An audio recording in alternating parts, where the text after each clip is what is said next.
سکتا اور میری زندگی اللہ کے ہاتھ میں ہے، میرا نفع اور میرا نقصان اللہ کے ہاتھ میں ہے، اور اس طرح کا یقین آ جائے انسان کے اندر تو پھر انسان کی تمام پریشانیاں دور ہو سکتی ہیں، تمام مسائل حل ہو سکتے ہیں۔ اور میرا نفع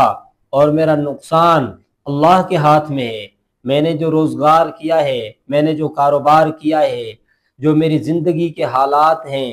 جس طرح چل رہے ہیں، یہ سارا کچھ اس کا جو نفع ہے اللہ کے ہاتھ میں ہے، کسی انسان کے ہاتھ میں نہیں، کسی دشمن کے ہاتھ میں نہیں، کسی حاسد کے ہاتھ میں نہیں ہے، کسی جادوگر کے ہاتھ میں نہیں ہے، کسی ایسے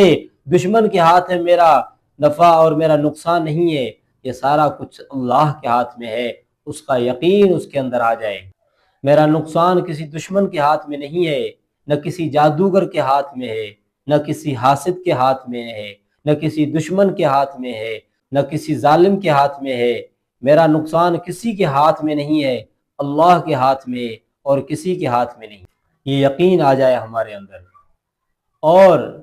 میرا نفع اللہ کے ہاتھ میں ہے،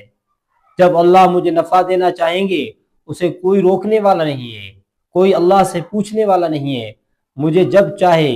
جس وقت چاہے اللہ مجھے نفع عطا فرما سکتے ہیں، اللہ مجھے ترقی عطا فرما سکتے ہیں، اللہ مجھے بلندی عطا فرما سکتے ہیں، اللہ میری مدد فرما سکتے ہیں، اللہ میری زندگی میں چار چاند لگا سکتے ہیں، اللہ تعالیٰ مجھے کئی نعمتوں سے نواز سکتے ہیں۔ اسی کے ہاتھ میں میرا نفع ہے، اسی کے ہاتھ میں میرا نقصان ہے، اسی طرح سارا کچھ اللہ کے ہاتھ میں ہے، کسی اور کے ہاتھ میں نہیں ہے۔ اگر یہ یقین آ جائے تو پھر اللہ تعالیٰ ان پرندوں کی طرح انسانوں کو بھی رزق عطا فرمائیں گے جو اللہ کے اوپر بھروسہ کرتے ہیں، جو اللہ تعالیٰ کے اوپر اس طرح کا یقین رکھتے ہیں۔